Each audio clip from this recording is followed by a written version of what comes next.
Abi Deli Kenan camideymiş. Gidip orada indirelim mi? Camide adam indirilir mi lan? Çıksın, tenhada bir yerde güzelce indiririz.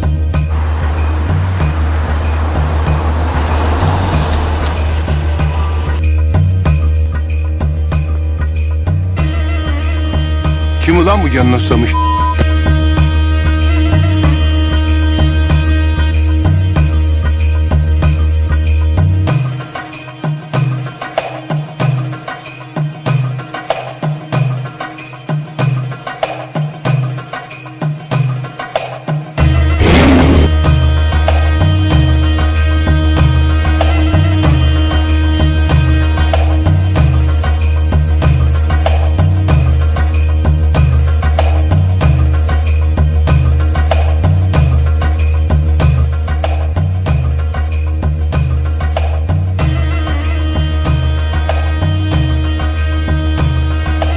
Ben Deli Kenan.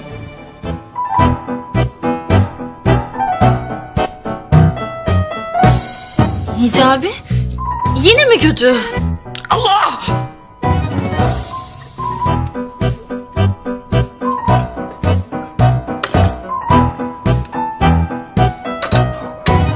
Ne var ki bunda?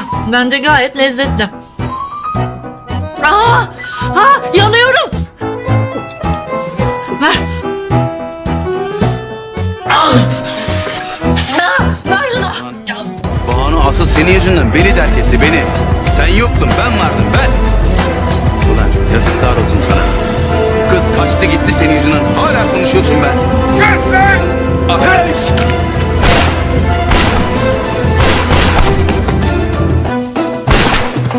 Ulan hemen öldünüz be. Orduyla geleceğim bak. Kaç ulan kaç! Kaç bakalım nereye kadar? Canlı yakalayın bana.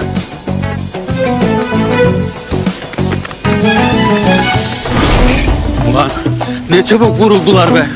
Adamlar da ne hızlıymış kardeşim. Hepsini çat diye vurdu ya.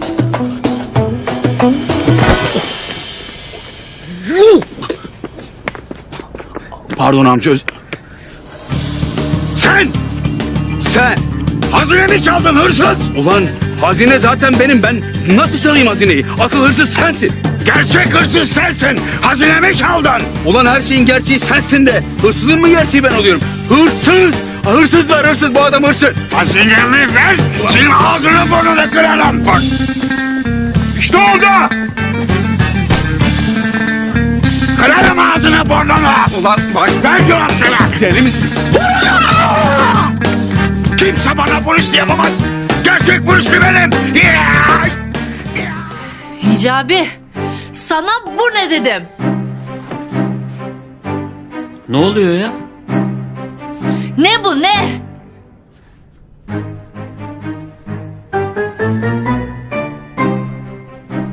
Aa, bu ne?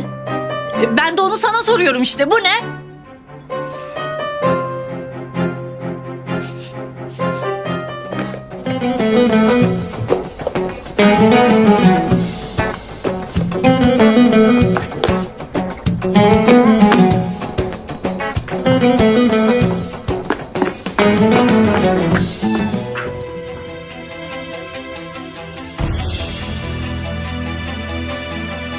Kendi ayaklarınla ölümüne geldin Akıncı.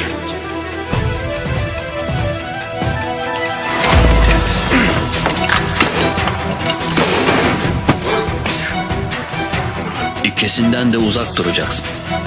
Ne diyorsun lan sen? Gizem ve Hicabi'den uzak duracaksın. Onları ayırmaya çalışmayacaksın. Sen onları nereden sanıyorsun?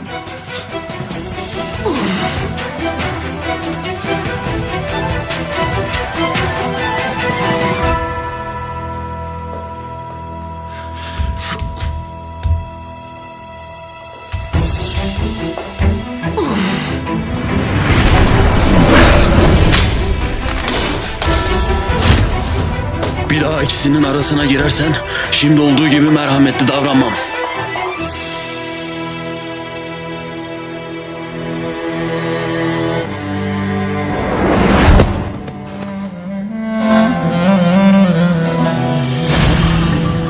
Akıncı,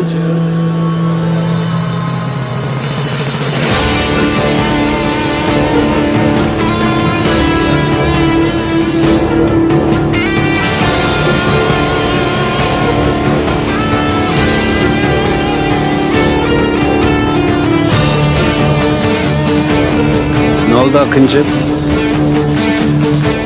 Beni gördüğüne çok mu şaşırdın?